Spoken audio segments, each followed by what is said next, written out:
After the French and Indian War, Britain was left devastated economically. As a result, Britain issued a series of taxes and other laws that angered the colonists, causing them to eventually rebel and break away from Britain, forming the United States of America.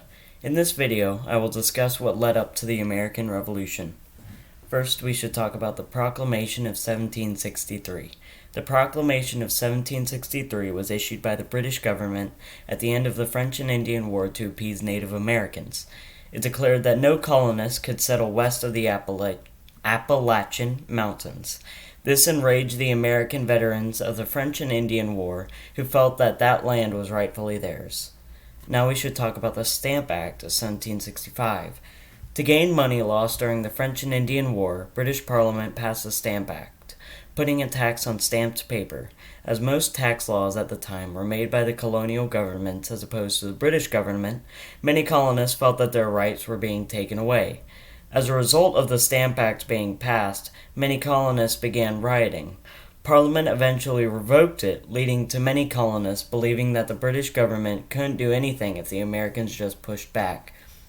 The Townshend Acts of 1767. Parliament attempted once again to reassert their authority over the colonies by passing the Townshend Acts. This taxed goods that the Americans imported from Britain. They also attempted to end smuggling in the colonies. This resulted in the colonists simply boycotting British goods and harassing British officials. Britain responded by sending soldiers to the colonies. The Boston Massacre of 1770. One afternoon in Boston, a crowd of 200 colonists joined a wig maker after a disagreement with a British soldier. The crowd began taunting the 7 soldiers stationed there, throwing rocks and clubs at them. The soldiers shot into the crowd, flaring up colonial resentment of the British. The Boston Tea Party of 1773.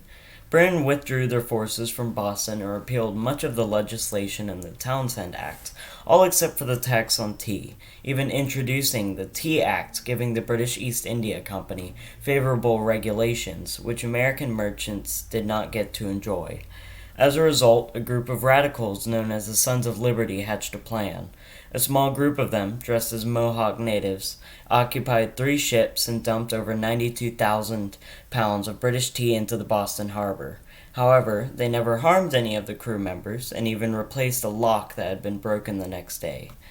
The Coercive Acts of 1774. After the Boston Tea Party, the British government passed the Coercive Acts in 1774. This closed the Boston harbor, replaced the elected council with one appointed by Britain, gave more power to Governor Thomas Gage, who was also a military general, I might add, and banned town meetings. Alongside these came the Quartering Act, allowing British soldiers to seek shelter in houses and buildings. Colonists also had to pay for the expense of housing and feeding the soldiers. Lexington and Concord.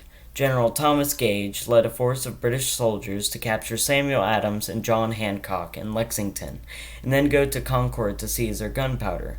American spies heard of the plan, and with the help of men such as Paul Revere, word spread to be ready for the British.